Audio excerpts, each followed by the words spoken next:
जय माता दी दोस्तों। आज का प्रश्न है, सपने में पीपल का वृक्ष या पीपल का पेड़ देखने का अर्थ व मतलब। हिंदू धर्म मान्यता के अनुसार पीपल का वृक्ष बहुत ही पवित्र वृक्ष में से एक माना जाता है। उसमें कई सारे हिंदू देवी देवताओं का वास माना जाता है, जैसे कि भगवान विष्णु, भगवान शनि, प्रभु गणेश। इन सभी देवी देवता की भी आराधना पीपल के वृक्ष के द्वारा की जाती है। ये सभी आपको भी अच्छी तरीके से मालूम होगा कि कई महिलाएं जो है शनिवार को शनिदेव का पूजन करने के लिए पीपल के वृक्ष के आगे दीप प्रज्वलित करती हैं, जल इत्यादि देते हैं। और साथ ही पीपल के वृक्ष में विष्णु जी का वास होता है। और कई बार ऐसा भी देखा गया है कि प्रभु गणेश पीपल के पत्ते पे साक्षात विराजमान होते हैं। आपने भी उनकी कई सारी तस्वीर इंटरनेट पे या फोटो के माध्यम में अवश्य देखी होगी। तो ये मान के चलिए कि हिंदू धर्म में पीपल के वृक्ष का अत्यंत महत्व है, जैसे कि केले के वृक्ष का, माता तुलसी के पौधे का या फिर शनि के पौधे का। जिस तरह महत्व हमारे सनातन धर्म में बताया गया है, उस तरीके से सबसे पवित्र वृक्षों या पेड़ों में से एक पीपल का भी वृक्ष माना जाता है।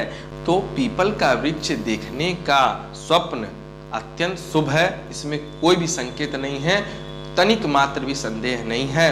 शास्त्रों में भी लिखित है कि पीपल के पत्ते, पेड़ देखना अत्यंत शुभ है। यानी आप पीपल का पेड़ देखें या मात्र पत्ता देखें, अत्यंत शुभ है। केवल शुभ लिखा रहता तो बात दूसरी होती, अत्यंत शुभ लिखित है। यानी मान के चलिए कि अगर आप स्वप्न में पीपल के पत्ते अगर हाथ में हैं, चाहे गिरते हुए देख रहे हैं, चाहे उड़ते हुए देख रहे हैं, या साक्षात आप पीपल के वृक्ष के ही दर्शन सपने के माध्यम से कर रहे हैं, तो आपके जीवन में कुछ शुभ फल यानी शुभ संकेत जल्द ही आने वाला है। परमात्मा आपको स्वप्न के माध्यम से आपके जीवन में होने वाले बदलाव का संकेत दे रहे हैं। तो ये मान के चलिए आपके जीवन में जो भी चीज रुकावट बनी थी, वो रुकावट जल्द ही दूर होने वाली है। ये बातें मैं अपनी मर्जी से नहीं कह रहा हूँ, ये सारी बातें शास्त्रों में लिखित, जिस शास्त्र का नाम है स्वप्न संहिता।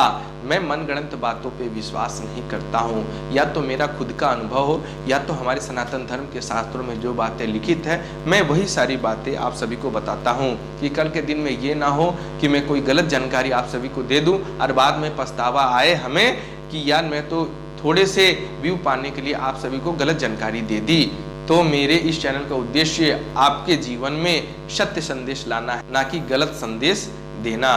और मैं आप सभी को सबसे जरूरी बात बता दूं कि ऐसा भी नहीं है कि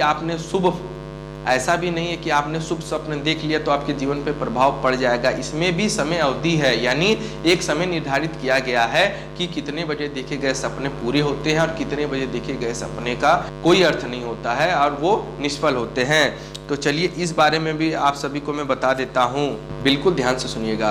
शास्त्रों में लिखे थे कि रात्रि के प्रथम और द्वितीय पहर में देखे गए सपनों का कुछ फल नहीं होता है। यानी रात्रि का प्रथम पहर है शाम 6 बजे से लेकर रात 9 बजे तक, और रात 9 बजे से लेकर रात 12 बजे तक के बीच में देखे गए सपनों का कोई फल नहीं होता, वो निष्फल होते हैं। भले ही आपने उस समय कोई भी स्वप्न देखा हो, शुभ स्वप्न देखा हो, डरावने सपने देखा हो, अच्छा कोई भी स्वप्न देखा हो, उसका कोई फल नहीं होता। और रही बात कितने बजे देखे गए सपनों का प्रभाव हमारे जीवन में पड़ता है, या वो स्वप्न सच होते हैं, सत्य होते हैं, तो उसका समय अवधि है कि रात्रि के अंतिम पहर में देखे गए सपनों का फल प्राप्त होता है। वही सपने प्राय सच होते हैं, सार्थक होते हैं, उनका ही फल आपके जीवन में पड़ता है। यानी अगर आप रात्रि के अंतिम पहर का समय है रात 3 बजे से लेकर भोर 6 बजे तक। मैं एक बार फिर आप सभी को बता दे रहा हूं, रात 3 बजे से लेकर भोर 6 बजे के बीच में देखे गए सपने का ही फल आपके जीवन में पड़ता है, और वही सपने प्राय पूरे होते हैं, सार्थक होते हैं। उसमें भी एक टर्म एंड कंडीशन है कि उसमें आपका शरीर स्वस्थ होना चाहिए। अस्वस्थ शरीर यानी ये मान के चलिए पीड़ित ना हो आप, यानी आप ऐसा ना हो कि बीमार से ग्रसित हो, आपने मेडिसिन खाया है, आपने विश्राम किया, उस अवस्था में आप स्वप्न देख रहे हैं, तो उसका भी कोई फल प्राप्त होने वाला नहीं है। और भी कुछ जानकारी लिखित है इसमें कि वैज्ञानिकों की शोध के अनुसार ऐसा पाया गया है कि मनुष्य के जीवन में खान पान का स्वप्न पे बहुत ही गहरा प्रभाव पड़ा है। यानी जो मांस, मछली, मदिरा इत्यादि का सेवन करते हैं, उनके सपने का कोई भी अर्थ नहीं होता, वो सारे सपने निष्फल होते हैं। उसका कोई भी अर्थ नहीं होता, भले ही वो किसी भी समय अवधि में आप देखे हों। और रही बात कि जो मनुष्य हल्का सात्विक भोजन करता है उसके ही सपने प्राय सार्थक होते हैं, सफल होते हैं, पूरे होते हैं। हल्का सात्विक निरामिष का मतलब ये होता है कि जो मनुष्य शाकाहारी भोजन ग्रहण करते हैं उन्हीं के सपने प्राय पूरे होते हैं, सार्थक होते हैं। ऐसा मैं नहीं, ऐसा शास्त्रों में लिखित है। बाद में ये कमेंट नहीं करिएगा ये सारी बातें गलत है। मैं गलत जानकारी देने के लिए ये चैनल नहीं खोला हूँ। बाद में कितनों भी आप कमेंट कर लें, मेरे पास प्रूफ है, मेरे पास किताब है, मेरे पास संख्या है, मेरे पास प्रमाण है इस चीज का।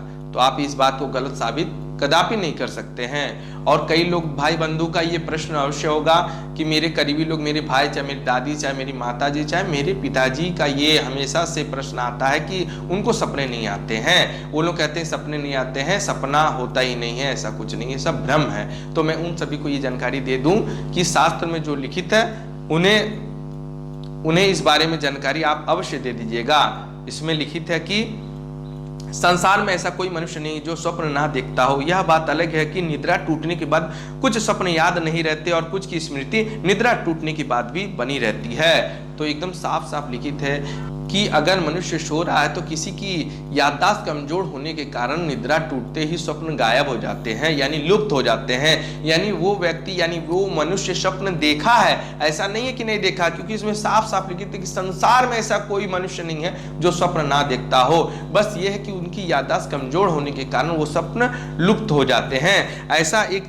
ऐसे ही एक जानकारी और लिखित है कि अधिकांश सपने निद्रा टूटते ही लुप्त हो जाते हैं। इतना तो स्मरण है कि सपना देखा है पर क्या याद ही नहीं रहता। यानी अधिकांश सपने टूटते ही, यानी निद्रा टूटते ही लुप्त हो जाते हैं, गायब हो जाते हैं। हम लोगों के मन में लगता है कि कुछ सपने देखे हैं लेकिन याद नहीं रहता कि क्या देखे हैं। तो इसका ये मतलब नहीं कि आप स्वप्न नहीं देखते हैं, ऐसा हो ही नहीं सकता कि आप स्वप्न ना देखते हो। वो बात अलग है कि आपको स्वप्न याद नहीं रहते। तो इसका मतलब ये नहीं कि आप किसी से ये बात बोलते कि स्वप्न नाम की चीज होती ही नहीं है। तो ये बात आप सभी को मैं समझा दिया हूं। अगर आपको मेरी द्वारा दी गई जानकारी थोड़ी सी भी पसंद आई हो तो चैनल को सब्सक्राइब करना ना भूलें। धन्यवाद। जय माता दी।